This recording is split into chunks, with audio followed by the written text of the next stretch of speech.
Alors Toto Wolff, la F1 ne peut pas se cacher des problèmes sociaux dans les pays du Moyen-Orient. Et non, ils peuvent pas se cacher. Le Qatar a été critiqué pour son bilan en matière de droits humains et le traitement des travailleurs migrants dans la construction des stades de la Coupe du Monde, ainsi que pour ses lois contre la communauté LGBTQ+.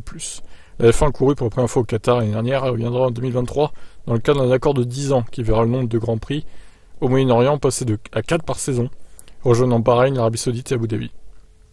Des groupes de pression ont critiqué la F1 pour avoir couru dans ces pays compte tenu de leurs antécédents en matière de droits de l'homme, tandis que les pilotes tels qu'Hamilton et Vettel ont évoqué les problèmes sociaux lors de leur course là-bas.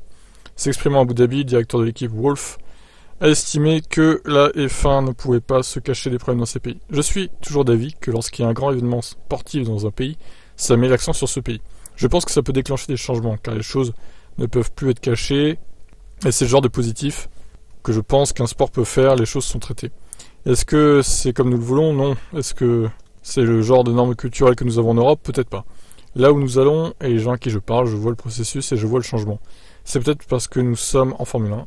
Je vois que nous avons un impact. Je ne peux pas juger le football, je lis les journaux et les gros titres. Nous pouvons simplement essayer, là où nous allons, de montrer notre présence, d'interagir avec les dirigeants et de ne pas nous cacher. Nous ne pouvons pas quand nous sommes là-bas. L'année dernière, Hamilton portait un casque avec le drapeau arc-en-ciel lors des 3 dernières courses de la saison, au Qatar, en Arabie Saoudite et à Abu Dhabi. Avant le match de la Coupe du Monde contre l'Angleterre, l'Angleterre contre tout pays égal, mardi, Hamilton a écrit un post sur Instagram. N'oubliez pas les droits LGBT, le Qatar. Bon. Après, est-ce que ça fera ce genre de choses, est-ce que ça fera changer de mentalité les pays? Je suis pas sûr. Hein. Ils vont passer outre et puis s'en foutent un peu de ce que pensent les autres, malheureusement. Bon, je vous laisse commenter, vous en pensez quoi de tout ça, du Moyen-Orient, etc. Allez, bye.